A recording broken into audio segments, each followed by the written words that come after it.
Moving into Oakridge Estates felt like stepping into a carefully curated dream.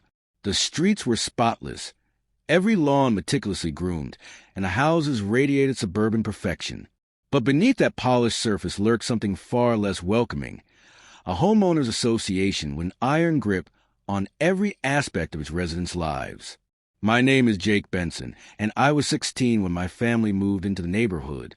My father, Mark Benson, was a seasoned construction director, a man who built towering office complexes and sprawling residential developments. My mother, Lisa, was a high school teacher with a love for literature and a sharp eye for fairness. We had no idea that fairness was the last thing we could expect from Oakridge Estates. At first, we adhered to every rule, even the more absurd ones. Trash bins had to be removed from the curb by 7:05 a.m., not a minute later. Grass could not exceed precisely 3 inches in height. Cars were to be parked in driveways at an exact angle to the curb. These rules were enforced with an almost military precision by the HOA president, Margaret Delacroix. Margaret was a woman who thrived on control. In her late 50s, she dressed in expensive, structured blouses and carried a clipboard as if it were an extension of her arm. Her power was absolute, and the HOA board, handpicked by her, nodded along to her every decision like marionettes on strings. We might have lived peacefully under her rule, if not for the one regulation that changed everything: no visitors after 8 p.m. At first, it sounded like a joke. Who in their right mind would dictate when friends or family could visit? But Margaret, with her usual air of smug authority, made her case at a community meeting. There have been too many unknown individuals loitering in our neighborhood, she declared, adjusting her pearl necklace. For the safety and tranquility of Oakridge Estates, we must prohibit non-residents from entering after 8 p.m. This will ensure a peaceful environment for all. Despite the absurdity of it, the rule was passed without resistance. Fear of HOA fines and retaliation kept most homeowners silent. But for us, the rule wasn't just an inconvenience. It was personal. My best friend, Ryan, often came over after work. He was a night owl, and we spent hours in the garage working on old motorcycles. My grandfather, an elderly man with a heart condition, sometimes dropped by after late doctor's appointments. But Margaret didn't care about circumstances. She cared about control. The first time the rule affected us was a Thursday night. Ryan pulled into the driveway at 8:15 p.m. He hadn't even stepped out of his car before an HOA patrol vehicle, a sleek black SUV with gold HOA lettering, blocked him in. A uniformed security officer rapped on his window and demanded he leave immediately. Ryan called me, confused. I stepped outside, only to be met with the officer's stone-faced expression. Your visitor is in violation of HOA regulations. He needs to leave, or we will tow his vehicle. Are you serious? I asked, my hands balling into fists. No exceptions. Helpless, I watched as Ryan pulled away, shaking his head. The next day, my father confronted Margaret directly, hoping reason would prevail. This rule is ridiculous, he told her, his voice firm but controlled. People have lives. They have jobs. Not everyone can visit during the day. Margaret barely looked up from her clipboard. The rule has been approved by the board. It is in place for the safety of our community. It's unnecessary and overreaching. She smiled, an expression devoid of warmth. If you find our policies so inconvenient, Mr. Benson, you are welcome to live elsewhere. That was the moment something shifted in my father's eyes.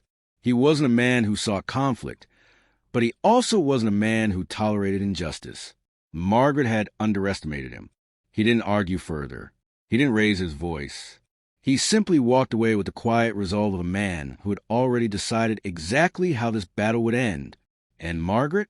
She had no idea that she had just declared war on the wrong family. Dad wasn't one for petty revenge. He believed in strategy, in hitting where it hurt the most. And Margaret, for all her rules and regulations, had a glaring vulnerability. She needed the city's approval for nearly every HOA project she championed. That evening, over dinner, Dad laid out his plan. HOAs don't function in isolation. They rely on municipal permits, contractor bids, and regulatory approvals. Margaret thinks she's untouchable, but she doesn't realize how fragile her control really is. I wasn't entirely sure what he meant, but Mom nodded knowingly. You're going to make sure her projects don't happen, aren't you? Dad smiled, but it wasn't the warm, fatherly smile I was used to. It was a calculated one. Not outright, just enough delays to make life difficult. The next day, Dad made some calls. As a construction director, he had long-standing relationships with zoning officials, contractors, and permit offices. With a few carefully placed inquiries, he learned exactly what Margaret had planned for Oakridge Estates: a clubhouse expansion, new community surveillance cameras, and a repaving of the neighborhood's roads, all projects requiring city oversight, projects that, with a little bureaucratic intervention, could be stalled indefinitely, and stalled they were. 3 days later, Margaret stormed into a community meeting, furious. Our road repaving has been delayed due to permit complications, she announced, barely disguising her anger. The clubhouse expansion is facing an unexpected inspection issue, and the security cameras require additional approvals. This is sabotage. Murmurs spread through the crowd. Residents, who had been excited about the improvements, now shifted uneasily. HOA fees had already been increased for these projects. If nothing was happening, what were they paying for? My dad sat calmly, watching Margaret unravel. She had ruled through intimidation for so long that she had never faced real opposition. But now, her authority was slipping, and she had no idea who was pulling the strings. Later that night, as we walked home from a meeting, Dad turned to me. The trick to dismantling a tyrant, he said, isn't to confront them head-on. It's to make them lose their support.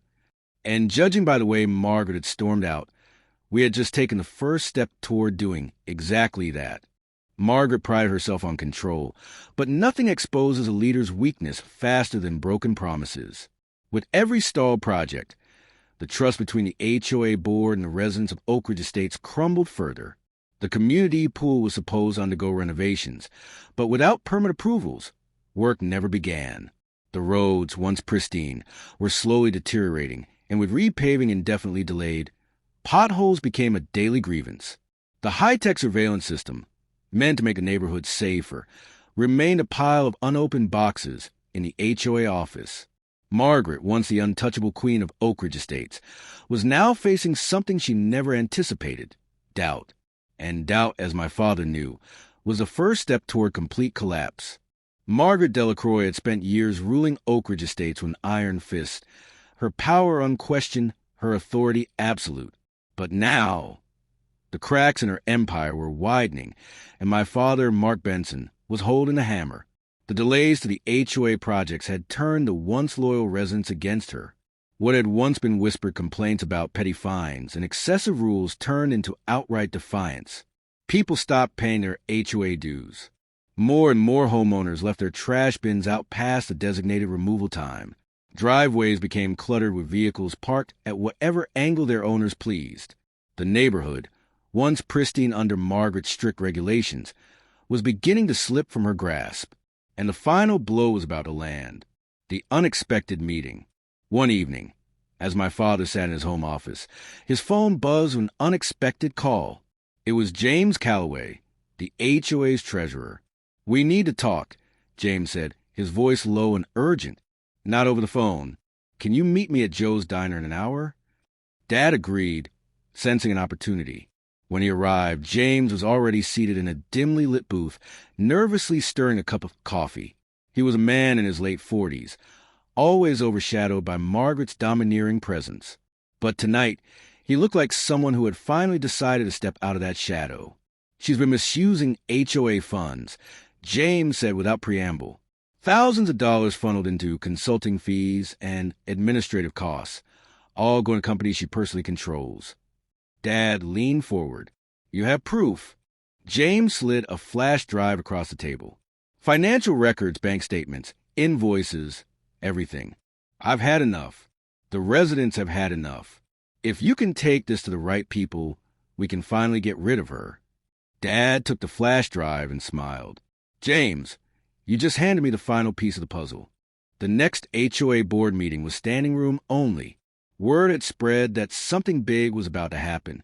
Residents filled the community center, their expressions ranging from frustration to anticipation.